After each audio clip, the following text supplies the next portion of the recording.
Good evening to all of you. स्वागत है आप सभी का हमारे YouTube चैनल में। पिछली क्लासेस में हमने आपको वर्णमाला के बारे में बताया था। उसमें मैंने आपको काका काका लिखना सिखाया था कि कैसे कंपटीशन एग्जाम में काका काका लिखना है और उससे कैसे नंबर बनते हैं। उसके अलावा फिर हमने वर्णमाला में आखिरकार पहले वर्णों का आखिरकार वर्ण बने कैसे, वर्णों का आविष्कार कैसे हुआ, तो जो ध्वनियां कैसे आई, तो जो ध्वनियां मुंह से निकली तो उन्हें क्या कहा गया, तो अक्षर किन्हें कहा गया, ठीक है, वर्ण किन्हें कहा गया और शब्द किसे कहा गया। वर्णों के भेद देखा हमने और वर्णों के भेद में हमने स्वर देखा और हमने स्वरों का वर्गीकरण देखा था। आज उसी कड़ी में हम बात करेंगे व्यंजन की। किसकी बात करेंगे? आज उसी कड़ी में बात करते हैं व्यंजन की। तो जो व्यंजन वर्ण होते हैं आज उनका हम वर्गीकरण करेंगे, यानी आज हम बात करेंगे व्यंजनों का वर्गीकरण।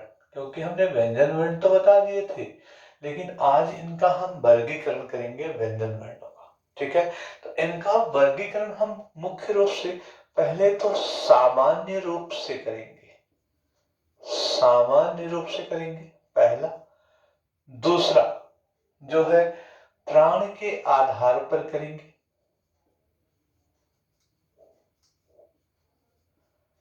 और जो तीसरा रहेगा आपका रहेगा घोष के आधार पर, ठीक है। यानी हमने आपको यहाँ पर व्यंजन वर्णों का जो वर्गीकरण बताया है तो कितने आधार पर बताए? पहला हमने बताया आपको कौन सा वाला, सामान्य रूप से। दूसरा हमने बताया था कौन सा, प्राण के आधार पर। और तीसरा हमने आपको बताया कौन सा, घोष के आधार पर व्यंजन वर्णों का वर्गीकरण किया था, ठीक है। फिर उसके बाद अगर हम बात करें तो व्यंजन वर्णों का वर्गीकरण अगर देखते हैं तो चौथा यहाँ पर जो होता है, तो चौथा भी आता है उच्चारण स्थान के आधार पर। यानी उच्चारण स्थान के आधार पर व्यंजन वर्णों का जो है वो वर्गीकरण कैसे होता है। तो सामान्य रूप से प्राण के आधार पर, सामान्य रूप से हम यहाँ पर कम से कम 6 प्रकार पढ़ेंगे, ठीक है। प्राण के आधार पर अपन यहाँ पर देखेंगे तो 2 प्रकार की चीजें देखेंगे, अल्प प्राण, महाप्राण। घोष के आधार पर देखेंगे तो यहाँ पर आपको मिलेगा सघोष और अघोष। और यहाँ पर उच्चारण स्थान के आधार पर यहाँ पर जो है लगभग 8 प्रकार आपको देखने के लिए मिलेंगे। तो 8 यहाँ मिलेंगे देखने के लिए, ठीक है।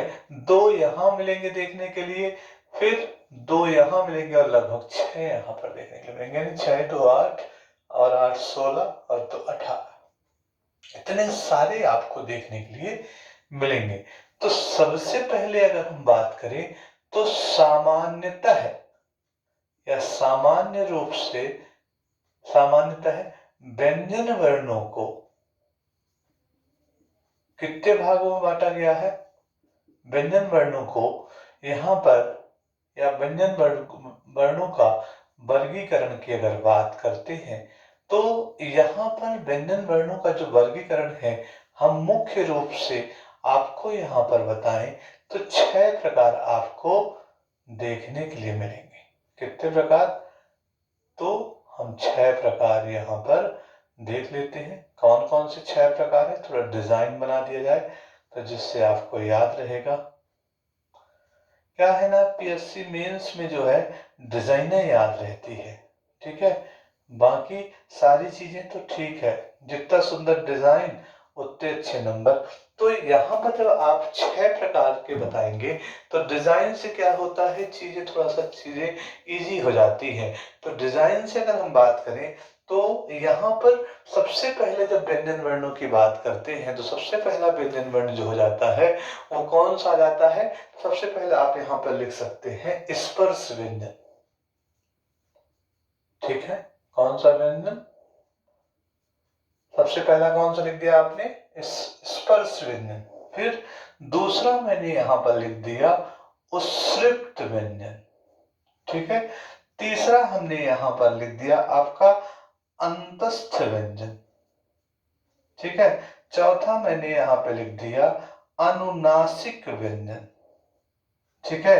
फिर पांचवा हमने यहाँ पर लिख दिया संघर्षी व्यंजन, और यहाँ छठवां मैंने लिख दिया आपका आ जाएगा संयुक्त व्यंजन। हमने कुल कितने प्रकार के लिख दिए? स्पर्श, उत्सृप्त, अंतस्थ, अनुनासिक, संघर्षी और संयुक्त व्यंजन। तो यहाँ पर आप जब देखेंगे स्पर्श व्यंजन की बात करते हैं, उत्सृप्त व्यंजन, अंतस्थ व्यंजन, अनुनासिक और संघर्षी और संयुक्त व्यंजन।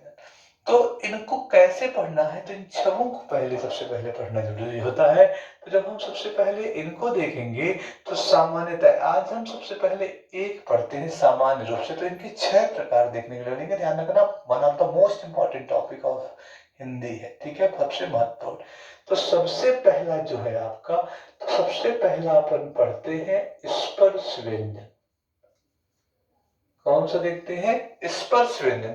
और स्पर्श व्यंजन मतलब हम बात करते हैं, जैसे हम जब काका लिखे होंगे तो कावर्ण, चावर्ण, टावर्ण, तावर्ण और पावर्ण तक की जो चीजें होंगी यहाँ पर जो आते हैं तो वहां पर स्पर्श व्यंजन में आ जाते हैं। मतलब कहां से कहां तक हमने बताया है? का से लेकर के यहाँ पावर्ण तक की चीजें जो होती हैं ये सारी स्पर्श व्यंजन में आती हैं, ठीक है। मतलब हमारी जो जीभ होती है, तो हमारी जो जीभ होती है तो यहाँ पर कहा यह जाता है कि जब हम कोई ध्वनि निकालते हैं मुख से बाहर, तो हमारे जब हम ध्वनियों का उच्चारण करते हैं तो जीभ या वायु मुख के जब किसी भी भाग को छू करके बाहर निकलती है उसको कहा जाता है स्पर्श व्यंजन, ठीक है। और इनके उदाहरण मैंने क्या क्या बता दिए थे? जब का हमने दिखाया था तो हमने का वर्ण, चावर्ण, टावर्ण, तावर्ण और पावर्ण हमने आपको यहाँ पे बताया था। तो वो सारी चीजें आपकी यहाँ पर आ जाती हैं, ठीक है। तो आपको यहाँ पर ध्यान रखना है कौन कौन सी चीजें रहेंगी यहाँ पर। तो इसका डेफिनेशन कैसे लिखेंगे कि जिन ध्वनियों के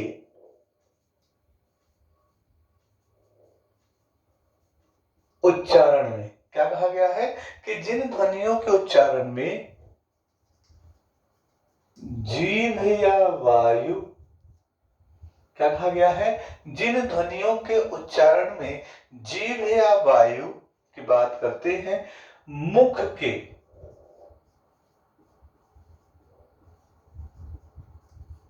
किसी भाग को, क्या कहा गया है कि जिन ध्वनियों के उच्चारण में जीभ या वायु मुख के किसी भाग को या किसी अंग को स्पर्श कर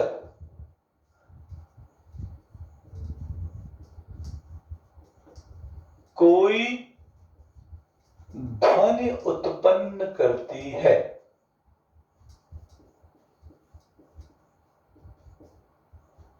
जिन ध्वनियों के उच्चारण में जीभ या वायु मुख के किसी भाग को स्पर्श कर कोई ध्वनि उत्पन्न करती है उसे क्या कहते हैं? उसे स्पर्श व्यंजन कहते हैं। ये ध्यान रखिएगा, बीपीएससी के मेंस में पूछा जाने वाला फेवरेट क्वेश्चन है, उसे स्पर्श व्यंजन कहते हैं, ठीक है। और स्पर्श व्यंजन, क्वेश्चन पूछ दिया जाए कि स्पर्श व्यंजन की संख्या कितनी होती है, तो वो होती है 25, ठीक है। मतलब अगर बात किया जाए कि इसको 25 मतलब इसमें कितने वर्ग होते हैं, इसको कितने वर्गों में विभाजित किया गया है, तो इसको 5 वर्गों में विभाजित किया गया है, ठीक है। सबसे पहला आपने देखा स्पर्श व्यंजन, और जिन ध्वनियों के उच्चारण में जीभ या वायु मुख के किसी भाग को छू करके बाहर निकलती है उसे क्या कहा जाता है? आपका स्पर्श व्यंजन। उनकी संख्या कितनी होती है? कितने नंबर्स है? 25। और कितने वर्ग है? 5। तो कौन कौन से 5 वर्ग हैं? तो इसे, अब देखो 5 वर्ग है ना, इसलिए इसका एक अन्य नाम भी है, इसे वर्गीय व्यंजन भी कहा जाता है। क्या कहा जाता है? वर्गीय व्यंजन कहा जाता है, ठीक है। और प्रत्येक वर्ग, 5 वर्ग है ना, तो जो इसका प्रत्येक वर्ग होता है तो प्रत्येक वर्ग का नामकरण उस वर्ग के पहले वर्ण से, उस वर्ग के पहले वर्ण से रखा गया है। मतलब कैसे? तो रखा गया है तो कैसा हो जाएगा? का वर्ग, चा वर्ग, टा वर्ग, ता वर्ग और पा वर्ग। ये टोटल मिलाकर के कितने वर्ग हो गए हैं आपके? का वर्ग में 5 आते हैं। का वर्ग मतलब का, खा, गा, घा, अंगा, चा, छा, जा, झा, इया, टा, ठा, डा, धा, अणा, ता, था, दा, धा, ना, पा, फा, बा, भा और यहाँ पर कौन सा आ जाएगा? मा। ठीक है। ठीक, तो और ध्यान रखिएगा इस वर्ग के जो 5वां वर्ण होता है या इस वर्ग के अंतिम वर्णों को पंचमाक्षर कहा जाता है। यानी स्पर्श व्यंजन के प्रत्येक वर्ग के 5वें वर्ण को क्या कहा जाता है? पंचमाक्षर कहा जाता है। क्लियर हुआ कहानी? तो इतना ध्यान रखिएगा, क्वेश्चन आपसे पूछ दिया जाएगा कि स्पर्श व्यंजन क्या होता है, तो ध्यान रखिएगा यहाँ पर कि जिन ध्वनियों के उच्चारण में जीभ या वायु मुख के किसी भाग को छू करके क्या करती है? बाहर निकलती है या कोई ध्वनि उत्पन्न होती है, उसे कहते हैं क्या? स्पर्श व्यंजन। उनकी संख्या 25 होती है, अर्थात इनको 5 वर्गों में बांटा गया है और 5 वर्ग में बांटने का इसे वर्गीय व्यंजन भी कहा जाता है। और ध्यान रखना है इसका जो नामकरण होता है वो उस वर्ग के पहले वर्ण के आधार पर होता है। और यहाँ पे कौन कौन से होते हैं? तो स्पर्श व्यंजन यानी का से लेकर के पा वर्ग तक के सभी जो वर्ण होते हैं वो क्या कहलाते हैं? स्पर्श व्यंजन कहलाते हैं। और प्रत्येक वर्ग का 5वां जो या अंतिम वर्ण जो होता है वो पंचमाक्षर कहलाता है। क्लियर हुआ कहानी? ठीक है, तो ये हो गया आपका स्पर्श व्यंजन। अब आपका आता है दूसरा नंबर। तो दूसरा नंबर की बात करते हैं तो दूसरे नंबर में आपका आता है उत्सृप्त व्यंजन। कौन सा आता है? उत्सृप्त व्यंजन। और इस उत्सृप्त व्यंजन की बात करते हैं तो जब इसकी डेफिनेशन की बात आती है तो जैसे हमारी जो जीभ होती है तो कहीं ना कहीं जीभ मतलब वायु के साथ क्या करती है? किसी न किसी साउंड को क्रिएट करती है, कोई ना कोई ध्वनि का उच्चारण करती है। तो जिन ध्वनियों के उच्चारण में क्या होता है? जीभ झटके से ऊपर नीचे होती है। जिन ध्वनियों के उच्चारण में जीभ झटके से ऊपर नीचे होती है। क्या कहा है? जिन ध्वनियों के उच्चारण में जीभ झटके से ऊपर नीचे होती है उसे कहा जाता है कौन सा व्यंजन? उसे उत्सृप्त व्यंजन कहा जाता है। और इसके अन्य नाम ध्यान रखिएगा, अन्य नाम ही पेपर में आते हैं।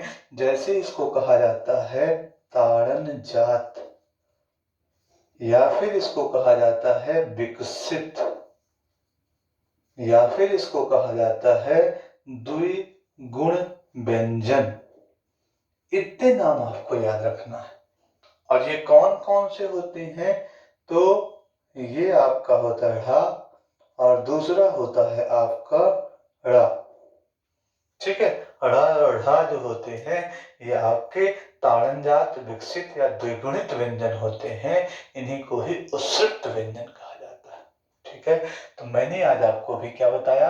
व्यंजन वर्णों को जब हम वर्गीकरण की बात करते हैं तो सामान्य रूप से इसको 6 भागों में डिवाइड किया गया है। स्पर्श उश्रित, अंतस्थ, अनुनासिक, संघर्षी और संयुक्त व्यंजन। तो हमने सबसे पहले स्पर्श देखा, दूसरा हमने उश्रित देखा, यानी ढा और ढा जो होते हैं ये आपके किस किस प्रकार के व्यंजन होते हैं, उश्रित व्यंजन कहलाते हैं, ठीक है ना।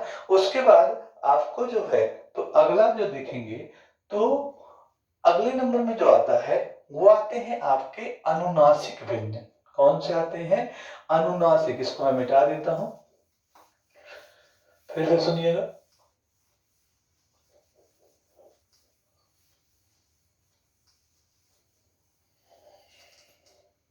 अगला कौन सा आता है, अनुनासिक व्यंजन।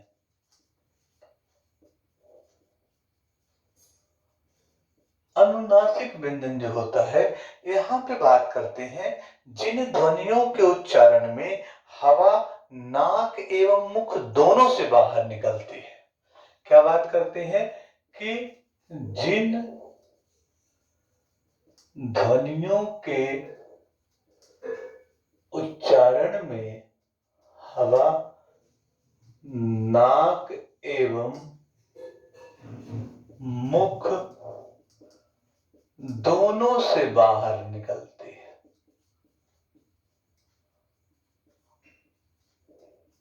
ठीक है, क्या कहा गया है कि अगर हम कोई भी साउंड क्रिएट कर रहे हैं तो नाक और मुंह दोनों से जब हवा बाहर निकलेगी उसे कौन सा कहा जाएगा, अनुनासिक व्यंजन।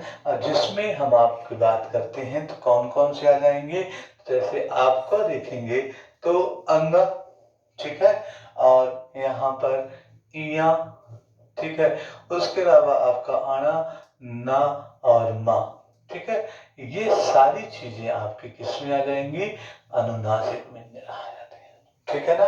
उसके बाद अगर बात करते हैं अगला आपका आता है अंतस्थ व्यंजन। अंतस्थ व्यंजन की जब हम बात करते हैं तो यहां पर बात करेंगे हवा जो होती है मुख से घूमड़ करके बाहर निकलती है, घूमड़ करके घूमती हुई बाहर निकलती है। तो जब हम बात करते हैं अंतस्थ व्यंजन की तो जिन ध्वनियों के उच्चारण में वायु घुमड़ कर बाहर निकलती है, ठीक है, उन्हें कौन सा व्यंजन कहा जाता है, अंतस्थ व्यंजन कहा जाता है। और इनकी जो संख्या होती है वो होती है 4, जैसे या, रा, ला और वा, ठीक है, कौन कौन सी होती है, या, रा, ला और वा। अब इन चारों को अपने 4 अलग अलग भागों में भी आपको पढ़ना पड़ेगा, ठीक है। तो कौन कौन से हमने देखे हैं, तो हमने देखा व्यंजन वर्णों का जो वर्गीकरण था तो सामान्य रूप से 6 भागों में हुआ। तो पहला हमने स्पर्श देखा, इनकी संख्या 25 बताई। उसके बाद मैंने उश्रित देखा तो ढा और ढा बताया। तीसरा हमने देखा अंतस्थ व्यंजन, इनकी संख्या कितनी होती है, 4। कौन कौन से, या, रा, ला और वा होते हैं, ठीक है। तो जो आपका या होता है तो सबसे पहला 4 में आता है एक प्रकंपित व्यंजन, यानी अंतस्थ का ही 4 भाग जो होते हैं। तो पहले नंबर में आता है प्रकंपित व्यंजन। प्रकंपित व्यंजन की जब भी हम बात करें तो जिन ध्वनियों के उच्चारण में, क्या कहा गया है, जिन ध्वनियों के उच्चारण में जीभ का अग्रभाग, क्या बोल रहा है, जिन ध्वनियों के उच्चारण में, ठीक है, जीभ का अग्रभाग वायु के वेग के कारण कांपने लगता है,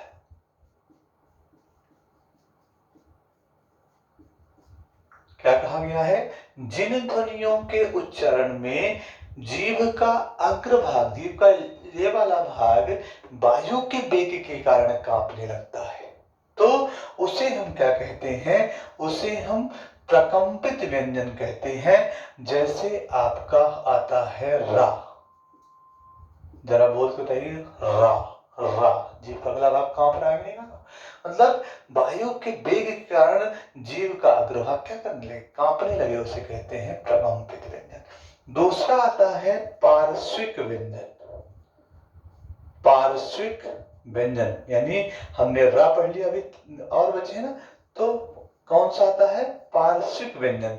तो पार्श्विक व्यंजन क्या होता है, ठीक है, तो हमारी जो ये जीभ होती है, तो जब हम कोई ध्वनि निकालते हैं तो जीभ जो होती है, तो जीभ के दोनों किनारों से, जीभ के अगल बगल से एयर बाहर निकले, ठीक है। यानी क्या होती है कि जिन ध्वनियों के उच्चारण में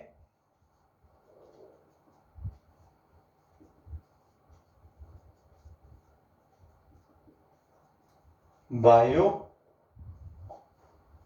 जीभ के अगल बगल से क्या होती है, बाहर निकलकर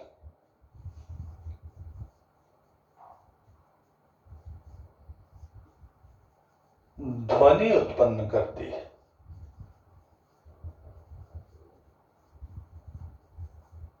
क्या कहा गया है, जिन ध्वनियों के उच्चारण में वायु जीभ के, तो मेरे अगल बगल है, गाना सुने ना, तो मेरे अगल बगल है, मतलब जीभ के अगल बगल है, तो कौन सा व्यंजन हो जाएगा, तो वो पार्श्विक व्यंजन कहलाएगा। गाना ध्यान रखिएगा, तो मेरे अगल बगल मतलब क्या होता है, पार्श्विक व्यंजन हो जाएगा। मतलब क्या हो जाएगा, या और हुआ। जरा बोल के दिखाइए, या और हुआ किस प्रकार, सॉरी इसमें कौन सा वाला, इसमें या और हुआ नहीं, ला लिखना है, या और हुआ भी बताऊंगा किसमें आएगा, तो ये हो जाएगा। और वहीं पर हमने क्या देखा कि अंतस्थ व्यंजन की संख्या कितनी होती है, 4 होती है। तो रा हमने देख लिया प्रकंपित में आ गया, और ला किस में आ गया, पार्श्विक में आ गया। उसके बाद अगर हम बात करते हैं तो आपका जो है, तो अब अगला आएगा आपका, इसी अंतस्थ का तीसरा भाग आ जाएगा, कौन सा, अर्ध स्वर। अर्ध स्वर व्यंजन की बात करते हैं, ठीक है। यानी कहने का मतलब होता है, जिन ध्वनियों के उच्चारण में जो वायु होती है बिना संघर्ष के बाहर निकलती है।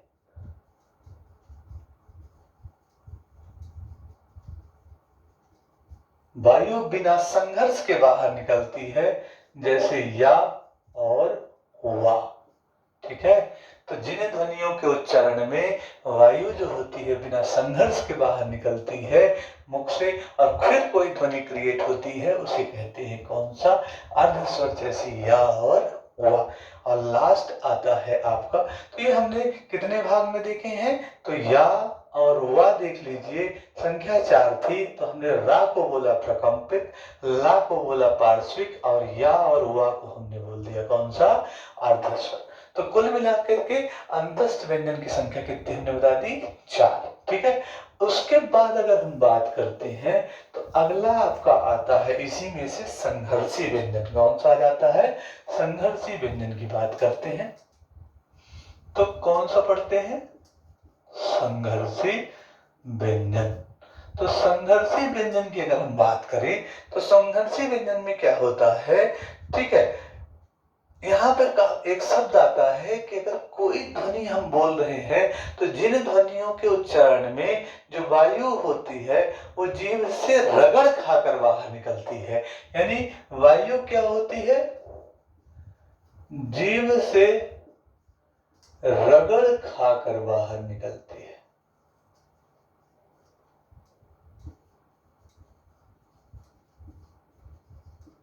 उसे कौन सा व्यंजन कहते हैं, संघर्षी व्यंजन कहते हैं। जैसे आपका शक्कर, ठीक है, जैसे आपका षटकोण, ठीक है, जैसे आपका सरपंच, लिखा कि नहीं लिखा, जैसे आपका हवाई जहाज। कहने का मतलब क्या होता है कि संघर्षी व्यंजन का मतलब होता है सा, सा, सा और हा। ये किस प्रकार के व्यंजन होते हैं, तो आपका आ जाएगा संघर्षी व्यंजन। वायु जीभ से रगड़ खा करके जब बाहर निकले उसे कौन सा कहा जाता है? संघर्षी व्यंजन। और लास्ट में आता है आपका संयुक्त व्यंजन। कौन सा आता है? संयुक्त व्यंजन। और संयुक्त व्यंजन की बात करेंगे तो मान लेना है कि दो असमान व्यंजनों की बात करते हैं, दो असमान व्यंजनों के मेल से, ठीक है, दो असमान व्यंजनों के मेल से बनने वाला नया व्यंजन, वो क्या कहलाता है? संयुक्त व्यंजन। अब इनकी संख्या कितनी है? तो कुल मिलाकर के अपन 4 पढ़ते हैं। जैसे अपन लिखेंगे छा छतरी का, यानी का प्लस सा बराबर क्या बन जाता है? छा छतरी बन जाता है। जैसे हम पढ़ते हैं जा, ठीक है, और का में हलंत जरूर लगा दीजिएगा, जा प्लस इया बराबर बन जाएगा क्या? ज्ञा, ठीक है। और उसके बाद आपको ता प्लस रा बराबर बन जाएगा त्रा। और उसके अलावा आपको सा प्लस रा बराबर बन जाएगा स्रा, ठीक है। तो ये ध्यान रखिएगा कि छा, त्रा, ज्ञा और स्रा, ये जो 4 प्रकार के आपको यहाँ पर वर्ण मिलते हैं वो किस में आ जाते हैं? तो ये संयुक्त प्रकार के व्यंजन होते हैं, ठीक है। तो ध्यान रखिएगा, हमने आपको स्पर्श व्यंजन की संख्या बता दी 25, ठीक है ना। उत्सृत व्यंजन की संख्या बता दी 2, अंतस्थ व्यंजन की संख्या बता दी 4, उसके बाद अनुनासिक की बता दी 5, और हमने बता दिया है संघर्षी व्यंजन की जब हम बात करते हैं तो इनकी संख्या बता दी 4, और संयुक्त व्यंजन की संख्या भी बता दी है आपको 4। तो आज हमने जो देखा है ये सिर्फ व्यंजन वर्णों का जो वर्गीकरण किया था, तो ये सामान्य रूप से जो 6 भाग थे आज हमने उनके बारे में देखा है। अगली क्लास में हम पढ़ेंगे प्राण के आधार पर व्यंजन वर्णों का वर्गीकरण, फिर हम पढ़ेंगे घोष के आधार पर, उच्चारण स्थान के आधार पर, ठीक है। इसको मेंशन कर लिए, इसके कम से कम व्यंजन वर्णों के 4 पार्ट आपको बना करके बताऊंगा, ठीक है।